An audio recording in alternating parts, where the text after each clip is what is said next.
sini adalah jurnal-jurnal.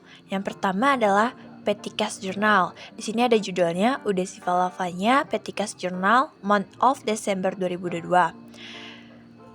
Saya akan menjelaskan Petty Cash Journal yaitu apa itu.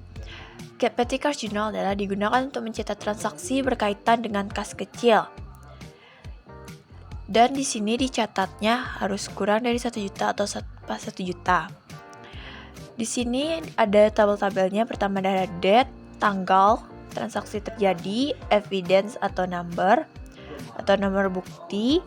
Yang kedua deskripsinya apa, debit ada akun, nomor akun, total, dan kreditnya ada petty cash.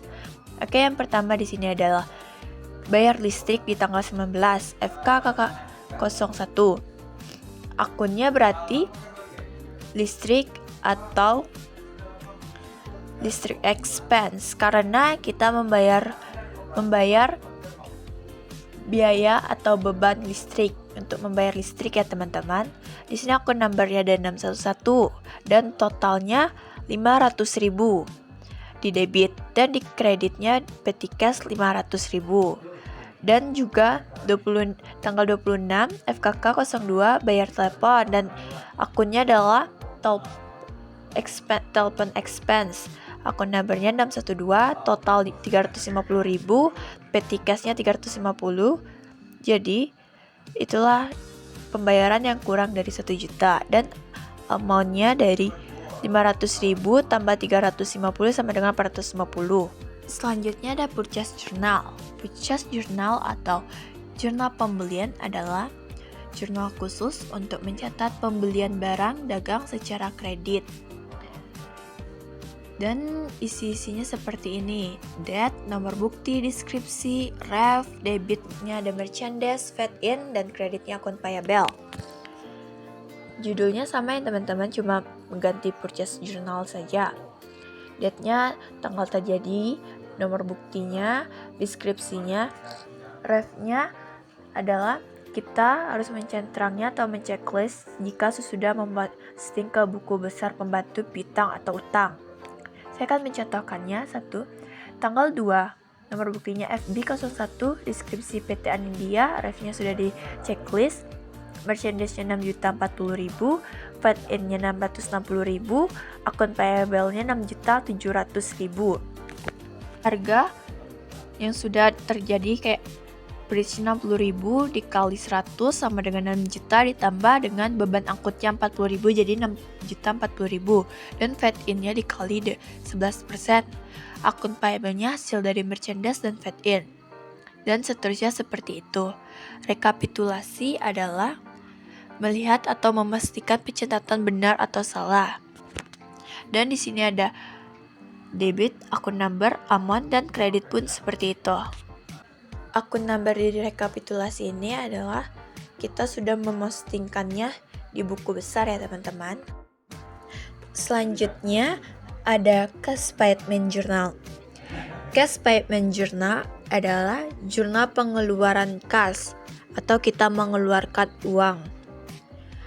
Terdiri dari pembayaran beban-beban, pembayaran utang, pengambilan uang pribadi, pembayaran sewa, dan pembelian tunai.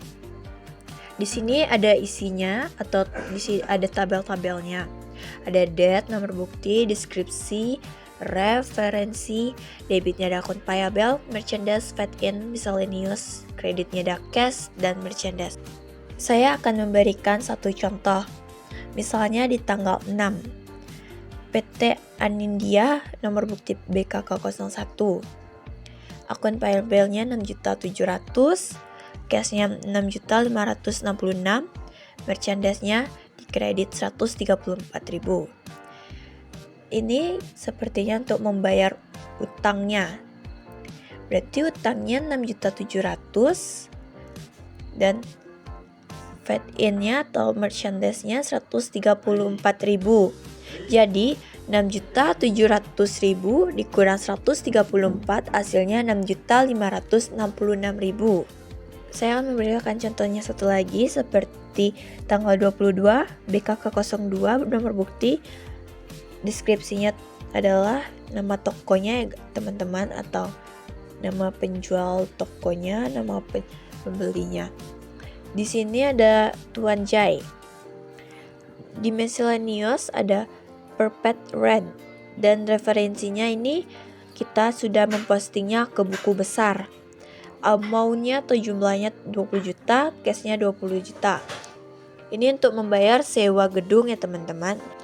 Karena di sini Perpet Rent kita mengeluarkan sejumlah uang yaitu 20 juta untuk membayar gedung, dan uang kita kan berkurang, cash kita berkurang, dan sewa gedung kita bertambah. Jadi Perpet Rent debit 20 juta, kreditnya cash 20 juta. Selanjutnya ada sales journal atau jurnal penjualan.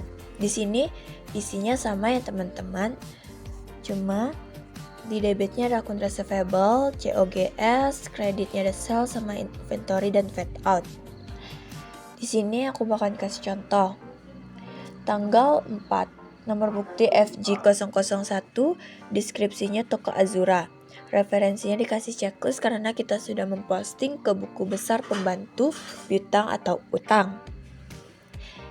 Di debitnya ada akun receivable-nya 11.655, COGS-nya 10.500, salnya 10.500, inventory-nya 10.500, dan fat out-nya 1.155.000. COGS dan inventory ini kita ambil nominalnya dari inventory card yang di out, harus sama di jurnal ya teman-teman. Dan di sini ada rekapitulasinya sama seperti tadi. Sales journal ini untuk penjualan secara kredit. Selanjutnya ada cash receipt journal. Cash receipt journal adalah jurnal penerimaan kas. Jurnal penerimaan kas ini terdiri dari penjualan tunai seperti gedung, tanah, kendaraan, peralatan, dan lain-lain. Di sini jurnal penerimaan kas juga bisa untuk membayar pelunasan piutang dan penjualan piutang. Seperti ini aja jurnalnya teman-teman, sama seperti tadi. Di cash receipt ini cost of goods sold sama merchandise-nya juga diambil dari inventory card. Dia harus sama di merchandise, inventory, dan COGS-nya atau cost of goods sold-nya nominalnya harus sama ya teman-teman. Selanjutnya ada general journal. General journal adalah jurnal umum untuk pengembalian barang walaupun secara kredit dan tunai. Aku bakalan kasih tahu contoh-contohnya kayak seperti tanggal 5. Nomor buktinya NK001, deskripsinya yaitu nama akunnya, sales return di debit, fat out-nya di debit, akun receivable-nya di kredit, merchandise-nya di debit, COGS-nya di kredit. Referensinya kita sudah mempostingnya ke buku besar. Di sini sales return-nya 210.000, fat out-nya 23.100, akun receivable-nya 233.100, merchandise-nya 210.000, COGS-nya 210. Berarti ini pengembalian barang yang sudah dijualnya. Merchandise dan COGS harus sama, dan hasil akhirnya harus sama antara debit dan kredit ya. Sales return ini seperti kita membelinya 70.000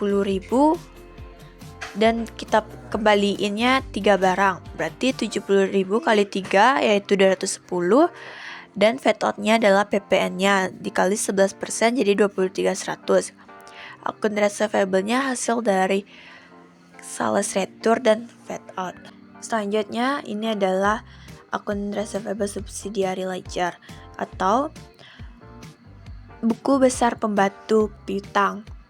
Di sini ada nama-nama customer-nya yang kalian harus memasukinya jika di situ ada terjadinya transaksi piutang seperti customer name yaitu toko Evia di tanggal 1 balance-nya.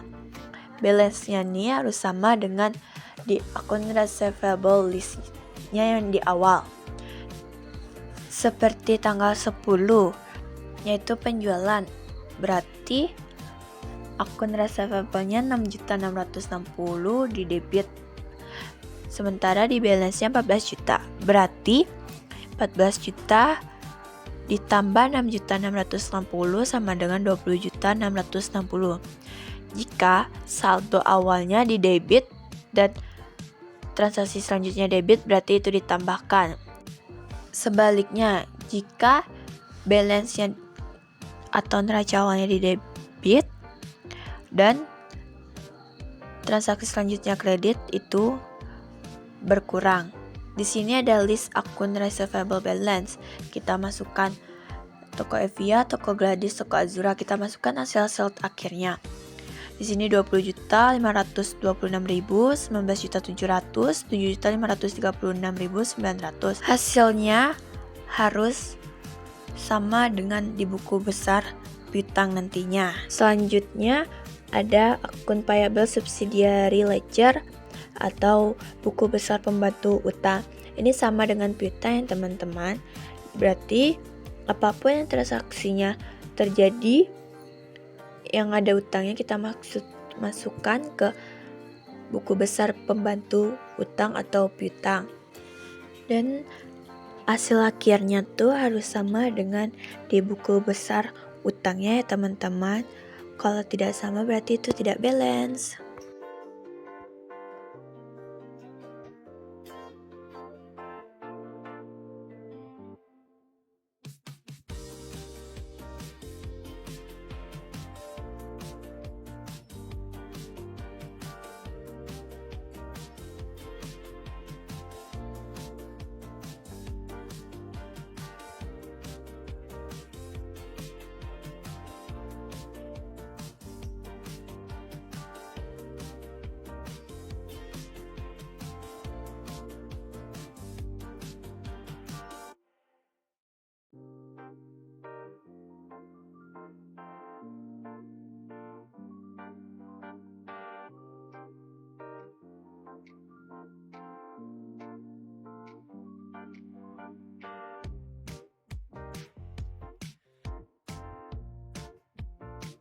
Selanjutnya ada buku besar.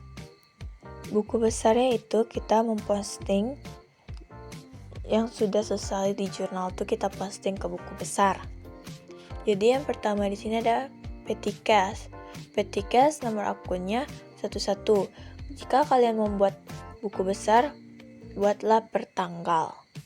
Dan nomor akun harus sama 1 sampai 9 harus sama. Di sini misalnya petty cash.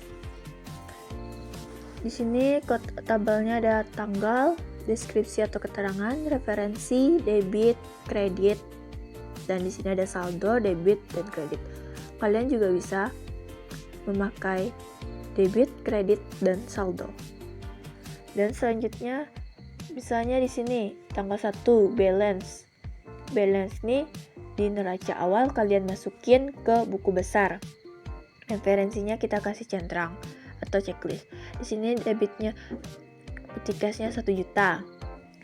Dan di sini petty cash-nya 31 petty cash jurnal.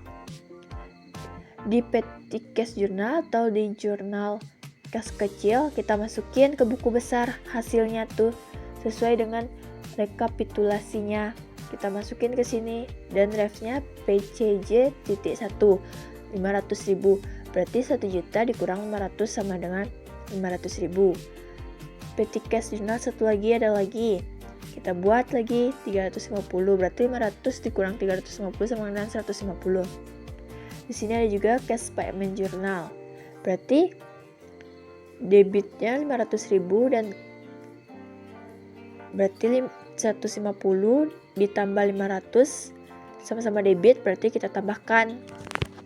Teman-teman, di closing journal, adjustment journal, kalian juga masukinnya ke buku besar ya teman-teman.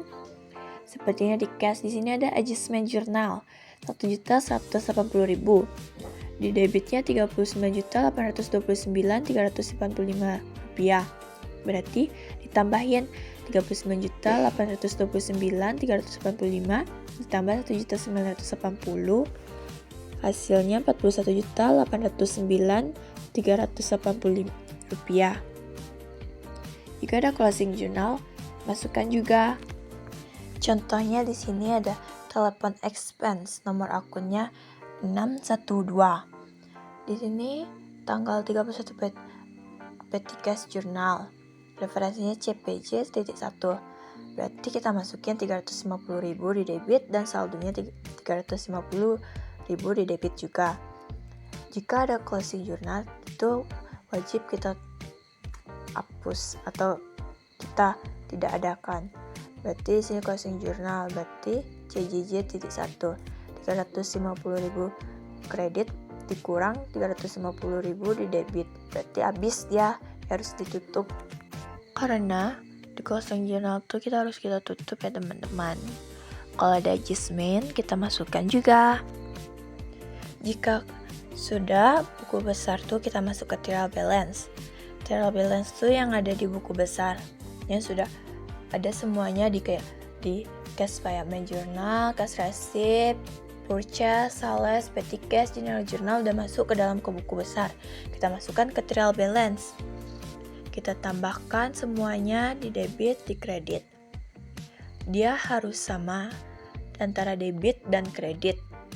Jika debit dan kredit tidak sama, berarti kalian salah di dalam buku besar tuh atau kelupaan untuk mempostingnya. Jadi tolong diperbaiki dengan baik dan teliti ya teman-teman. Selanjutnya kita masuk di jurnal penyesuaian setelah sudah trial balance-nya.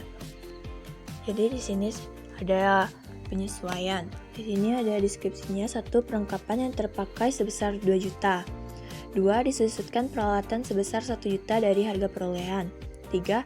Di neraca saldo piutang dagang 26 juta, penyisian piutang tertagih sebesar 1 juta, di akhir bulan ditaksir kerugian piutang 6% dari piutang dagang. Keempat, beban gaji yang harus dibayar 300.000 akan dibayar di bulan Januari. 5. PPN masukan sebesar Rp4.593.483. PPN keluarnya Rp5.1.700. Yang keenam, bank telah menagih piutang toko Azura 2 juta dan bank membebani biaya penagihan sebesar 20.000. Dan yang terakhir atau yang ketujuh, bank memberi jasa giro sebesar 1 juta dan biaya administrasi sebesar 100.000. Di sini adalah jurnalnya. Di sebelumnya kan soalnya di perlengkapan yang terpakai sebesar 2 juta. Berarti kita masukinlah ke adjustment-nya, yaitu tanggal 31, deskripsinya surplus expend debit, surplus di kredit. Referensinya ini kita masukin juga atau kita posting ke buku besar lagi ya teman-teman. Terus ini perlengkapan yang terpakai sebesar 2 juta, berarti yang terpakai itu kita masukin di debit 2 juta dan kredit 2 juta. Contoh soal selanjutnya, disusutkan peralatan sebesar 1% dari harga perolehan. Berarti disusutkan peralatan sebesar 1%. Nominalnya tuh kita ambil di trial balance sebesar 12 juta. Berarti 12 juta kali 1% sama dengan 120.000. Kita masukin ke adjustment-nya. Berarti depreciation of equipment expense di debit 120.000. Akumulasi depreciation of equipment di kredit 120.000 karena kita menyusutkan peralatannya ya teman-teman. Selanjutnya di sini ada di neraca saldo piutang dagang 26 juta dan penyisian piutang tertagih sebesar 1 juta. Di akhir bulan ditaksir kerugian piutang 6% dari piutang dagang. Berarti kita cari 26 juta kali 6% sama dengan 1.560.000 dan kita kurangi dengan penyisian piutang tertagihnya 1 juta, berarti 560.000. Jadi kita masukin ke jurnalnya yaitu bad debt expense debit 560.000, allowance for doubtful debt-nya 560.000 di kredit. Selanjutnya di sini ada beban gaji yang masih harus dibayar sebesar 300.000 akan dibayar di bulan Januari. Berarti itu adalah utang ya teman-teman, karena seharusnya kita membayar gaji ke karyawan di bulan Desember ini, tapi kita harus bayar lagi di bulan Januarinya. Berarti kita masukinlah namanya salary expense di debit 300.000 dan salary payable di kredit 300.000. Berarti beban gaji kita bertambah, utang gaji kita juga bertambah teman-teman. Oh iya teman-teman, di adjustment journal tuh antara debit dan kreditnya harus balance ya. Selanjutnya di sini ada worksheet atau neraca lajur. Di sini ada akun number. Akun number itu pasti kalian tahu lah, itu nomor akunnya. Akun name itu nama akunnya. Dan di sini ada trial balance. Berarti trial balance yang sudah kita posting itu kita masukin ke neraca lajur nih. Sudah kita masukin, habis itu ke adjustment. Adjustment kita masukin. Jika ada nama akun, lanjutkan di bawahnya, di bawah amount trial balance-nya. Jika ada tetap ada namanya, misalnya di sini cash in bank. Cash in bank di trial balance kan ada, sedangkan di adjustment juga ada. Kita taruh aja barengan seperti di debit trial balance, dan di adjustmentnya di debit juga ya teman-teman, ngikutin ini di journal adjustment. Aku sekali lagi aku kasih tahu, kalau ada nama akun baru kita taruh di bawahnya, tetapi nominalnya kita tetap taruh di adjustmentnya. Kalau misalnya di adjustment di debit, di neraca lajur di adjustmentnya juga di debit ya teman-teman, dia harus sama amountnya ya. Selanjutnya di sini ada adjusted trial balance. Jadi kalau di sini misalkan petty cash 650.000, sedangkan di adjustmentnya tidak ada, kita taruh aja 650.000 di adjusted trial balance nih. Misalkan lagi cash in bank. Cash in bank di trial balance 39.829.385.000. Sedangkan di adjustment ada juga 2.880.000. Berarti kita tambahkan di debit dan debit, kita tambahkan berarti 42.709.385. Kalau misalnya ada nama akun baru di adjustment tuh, kita masukin saja ya teman-teman, tidak usah ditambah kemana-mana. Dan adjusted trial balance-nya amannya juga harus sama atau balance. Selanjutnya ada income statement, yaitu kita masukin yang di debitnya hanya untuk nomor akun 4, 5, 6. Kita masukin itu yang seperti aset-aset yang nomor akunnya 1 sampai 3 nggak kita masukin ya teman-teman ke income statement di debit ini ya. Sedangkan di kredit ini untuk pendapatan saja ya teman-teman, seperti di sales itu ada pendapatan kita, dan interest income itu kita pendapatan kita. Jika sudah kita masukkan, kita jumlahkan di debit. Debit di sini 95.696.400 rupiah. Itu hasilnya di debit. Kalau di kredit 46.800. Kita cari selisihnya. 56.696.400 dikurang 46.800 yaitu 48.496.400 rupiah. Kita taruh di yang paling kecil. Misalnya di debit nih 60 juta dan di kredit nih 100 juta. Berarti selisihnya tuh kita taruh di debit. Kalau misal sebaliknya seperti itu ya teman-teman. Jika sudah, kita jumlahkan antara yang selisihnya yang sedikit nominalnya tuh dengan yang udah kita cari selisihnya. Di sini balance. Dan selanjutnya ada yang terakhir balance. Balance nih yang kita masukkan di debit untuk aset-aset saja ya teman-teman. Termasuk drawing masuk juga. Dan di kredit hanya untuk yang 2. nomor akun yang 2 ya guys. Bisa di sini kan allowance for the full debt kan dia itu termasuk atau akumulasi itu kan dia kan seharusnya satu tapi di debit kan, tetapi kita taruh di kredit karena dia tuh mengalami penyusutan ya teman-teman. Dan amountnya tuh kita carilah hasil debit dan kredit. Di sini debitnya lebih kecil daripada kredit, kita cari selisihnya. Di sini di debitnya 158.034.817, sedangkan di kreditnya 206.931.217 rupiah. Jadi kita selisihkan. Kita taruh selisihnya tuh kita taruh di yang paling sedikit nominalnya. Di sini di debit kita taruh, habis itu kita jumlah. Harus sama ya teman-teman. Kalau misalnya di income statement kredit paling sedikit dan di debitnya juga paling sedikit, berarti itu rugi. Jika debitnya lebih kecil di income statement, sedangkan di kreditnya atau di balance lebih kecil, berarti itu adalah laba. Kalau di worksheet saya rugi karena di income statementnya tuh saya lebih di debitnya lebih besar karena banyak pengeluaran tentang beban-beban ya teman-teman, tidak pendapatan.